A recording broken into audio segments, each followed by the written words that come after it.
Literally the first game in the timeline, and it's already one of the most controversial games of the whole series. Welcome back, everyone. If this is your first time, welcome here. I'm playing through all of the Zelda games in timeline order, although for now it's just game, because I've just started Skyward Sword. I've completed the first 3 dungeons and the first fight with the imprisoned, so you could say I'm through Act 1 of the story. But before I dive into this playthrough specifically, I want to give some context of where I'm coming from as a fan and how I'm approaching this game.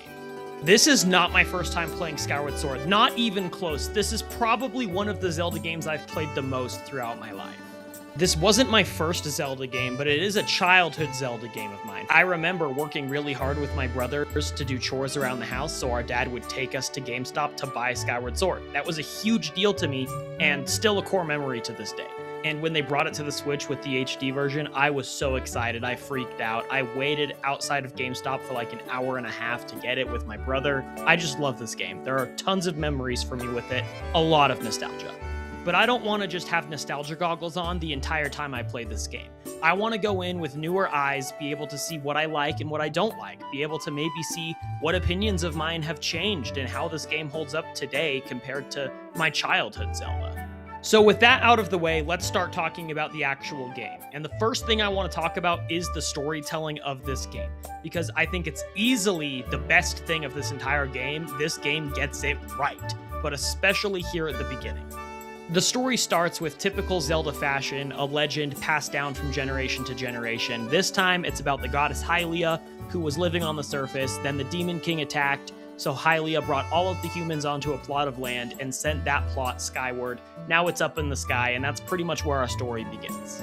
To again follow in the tradition of other Zelda games, the game starts with Link waking up, which I just think is hilarious. I love that that's a little thing that all of the games do. We have Link waking up specifically from Zelda's loft wing spitting a letter at him into his window, and I love this. The exposition is great right off the rip.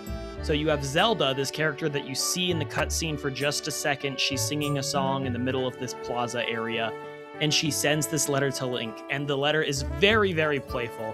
Calls him a sleepyhead, saying, "Did you forget to wake up?" Saying, "You promised to meet me by the goddess statue in the morning. Please hurry, don't be late." It's very playful. And then you see Link's expression, and he's kind of laughing at it. You can see he likes it a little bit. And it's setting up right away, before we even see Zelda and Link interact, their relationship with each other, and it is strong.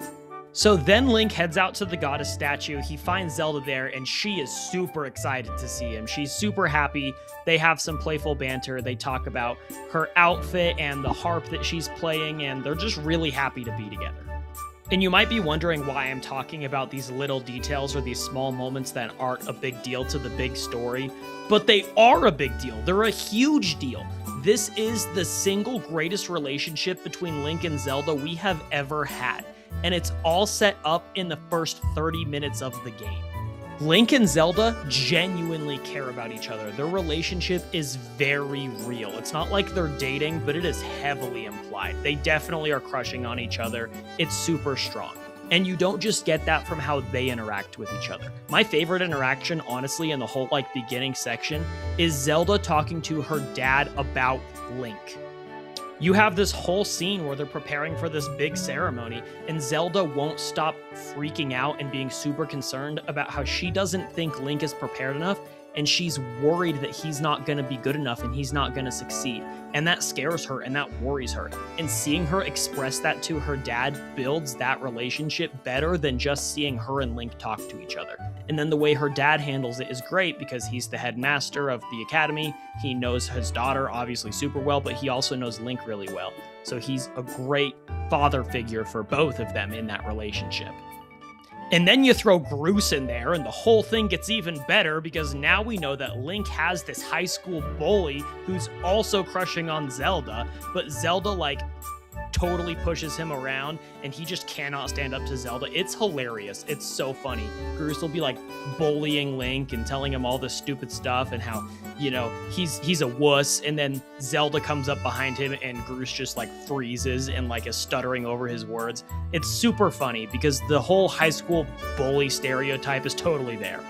This is why the beginning of the game works so well for me. Yes, it's long, but it's long with a purpose. You're not just doing busy work. You're building relationships with people that feel real, so that when the actual conflict gets introduced, you care. And you're not just, oh, I'm here, I have to go save the day.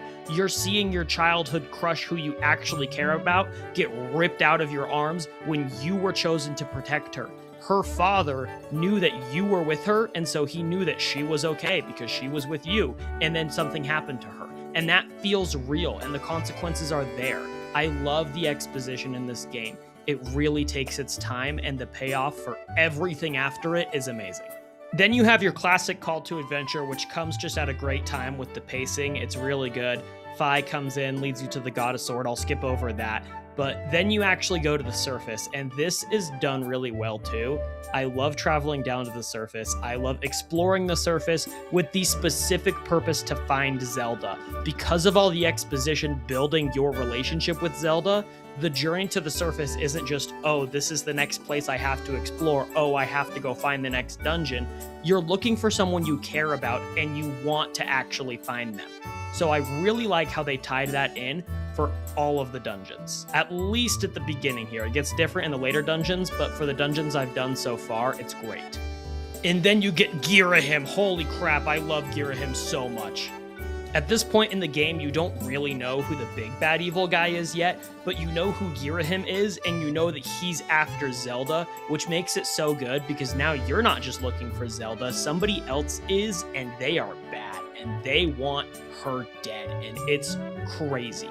Because he has this suave to him. He has this swagger, this arrogance, this unsettlingness, and it's just so creepy. He's almost like the anti-Link. It's so cool. I love it, especially because he's a recurring villain. He's not just, oh, here's the boss to the dungeon, and then you defeat him. You see him multiple times at every dungeon, and every time it feels like he's toying with you. He's just teasing you because he doesn't see you as a threat. He's just going after Zelda. And it builds and it builds, and it's so good. So at the end of the first dungeon, basically you fight Girahim, he leaves, and then you have this door that you think Zelda is going to be there on the other side of the door. You go through the door, and she's not there. She's already left. She's gone to the next area. And it kind of sets it up so you think that that's how all of the first few dungeons are going to work. You're going to go to the dungeon thinking Zelda's inside. You're going to get to the end of the dungeon, and then Zelda's not going to be there. She's going to already have left, and you're going to have to follow her to the next dungeon. But what's so great about this game is it sets up that expectation so well, only to not let it last 2 dungeons. Throughout the build-up to the Earth Temple, it's very clearly explained that Zelda's been captured by some monsters or demons, and that she's in the Earth Temple, and so you go in there trying to rescue her specifically. Not just that she went in there, but that she was captured. And so you go in, you're looking around, and right when you enter, there's this, like, black cloaked figure that says, the princess is inside, you need to hurry. And you run in there, you do your whole dungeon, you do the encounter with Girahim, and then you get to the end, and you see Zelda right there, and she's been freed. And she's with that person that was cloaked in black earlier. And you go up to hug Zelda, to embrace your childhood crush who you finally found again. And this person, Impa, she stops her. She says, nope, Zelda, you cannot go forward anymore. And she rips that away from you. And it's so good because that whole encounter feels so earned. You feel like you fought for 2 dungeons, which in the grand scheme of things isn't even that long. But you've been fighting to find Zelda again, and you finally get it again. And it is ripped right out of your hands by a person who is trying to help you. And then Impa just lays it out on you. She starts calling you out on everything. She says, you were late, you didn't get here in time, you could not save her, you could not help her. She says that she doesn't even know if the goddess made the right choice in her hero, and it makes you so mad. I'm sitting there so angry, I'm fuming at this woman. And then as I'm doing that, she looks at you and she says, do my words sting? Good, let them. And it's so good because it just enrages you, and now you want to go and fight even harder and be even faster. It's amazing because you feel like you earned this opportunity with Zelda, and then it rips it away from you, and then it forces you to be an even better hero.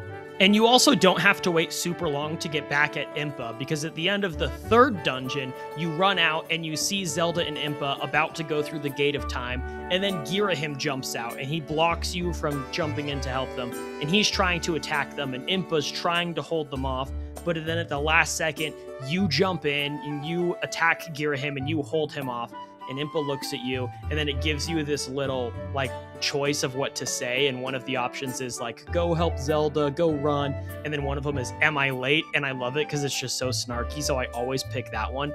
But it's great because one dungeon, you think, oh, Zelda's always going to be one step ahead, I'm never going to see her. The next dungeon, you see her, but then it's ripped away from you, and you're told you were not fast enough, you need to be a better hero. Then the next dungeon, you get to be that hero, and you get to hold off Girahim while Zelda and Impa can escape. It's so good because each dungeon is progressing towards the next one, and you're never waiting around for too long for the next thing to happen. That's the gist of the story stuff I want to talk about, which I know I've already spoken about for way too long, but I really wanted to highlight the stuff I love here at the beginning, because I know the middle of this game does tend to drag. There's a lot of fluff and a lot of filler that hurts the pacing, but the beginning is super good, so I wanted to share my love of it here. So now let's talk about gameplay, and we have to talk about the elephant in the room. This game was released on the Wii, which means it heavily relies on motion controls. I've been going back and forth between motion controls and button controls for this playthrough, and I've really liked it, it's been fun. But I do have a few gripes. When this game came out, they used motion controls for everything, and I mean everything. You're swinging your sword, motion controls. You're flying through the sky on your Loftwing, motion controls. You're controlling any of the items in your arsenal, motion controls. You're swimming in the water, motion controls. And all of that gets annoying. The sword play, super fun. Everything else, eh. So I wish Nintendo provided an option to use motion controls for the sword play and for like aiming a bow or a slingshot, because that can be really cool. But for everything else, just have a stick control. I don't want to have to fly my Loftwing or swim with the motion controls. I want to be able to use stick controls for that, but still have motion controls for my sword. I really don't like that it's one or the other. I wish I had the option to mix and match what was motion controls and what was button controls. Moving on from that, though, combat in this game is a double-edged sword, pun intended, because it's not just press X to slash your sword. You actually have to choose a specific direction to slash your sword, you know, horizontally, vertically, diagonally, and it's fun because most of the enemies incorporate a certain directional slash to actually land a hit on them. So you have to look out for certain timings or certain positionings, and it makes it feel way more fun than just running in and spamming X. But that also gets annoying when you just have to sit around and wait for an opening, and sometimes it just takes way too long, and you just want to mow through these guys. You just want to spam. So it is a double-edged sword, because on the one hand, it is fun, it makes it more puzzly, it makes it more in-depth, but on the other hand, sometimes you don't want that depth. Sometimes you just want to mow through some guys. Outside of Skyloft, the exploration takes place in 3 separate locations. You have Faron Woods, Eldin Volcano, and the Lanayru Desert. And all of them are very unique, but they're not all created equal. I think I like Faron Woods the most. I think it's the most fun to explore, the most charming. And I think I like the Lanayru Desert the least. It's kind of boring. Actually getting to the desert was a little bit of a drag. There wasn't very much going on. I just wasn't a fan of it. That being said, I actually think it's flipped for the dungeons. So the Lanayru mining facility is the best dungeon of these first 3, but the Skyview Temple in Faron Woods is the worst of these 3. So I think it's really interesting how the overworlds are flipped from the dungeons. And then, of course, you have Eldin Volcano and the Earth Temple that are just kind of sitting there in the middle. They're both pretty solid. But that's how I feel about like the overworld and the dungeons, is that Lanayru Mining Facility is the best dungeon, and then Earth Temple, and then Skyview Temple.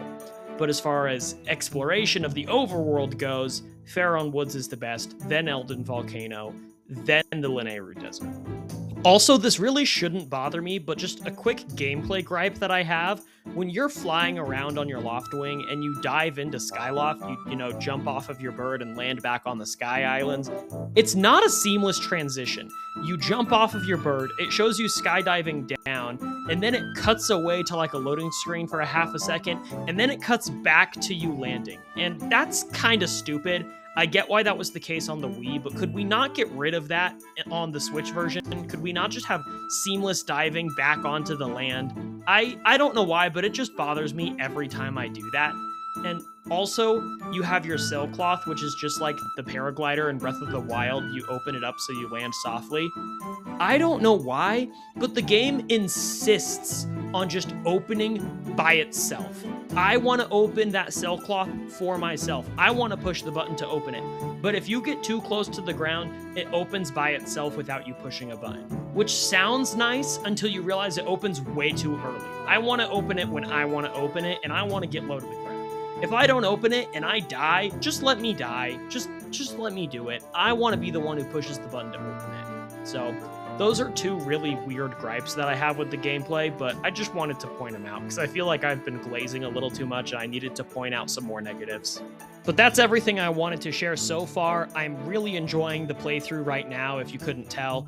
I'm still playing. I'm probably going to have another video up next week, hopefully. I'll talk more about the middle section. I know it's going to slow down here. These first dungeons are super fast, but from here on out, it's a lot more in between for each of the dungeons. You do a lot of more stuff in the overworld, and some of it's really cool, some of it's not so cool. So I'll be sure to put out more videos. I'll talk about a lot of my thoughts on all that, but thank you so much for watching. If you're new, be sure to follow along for the rest of my journey throughout all these games, and I hope you all have a wonderful day.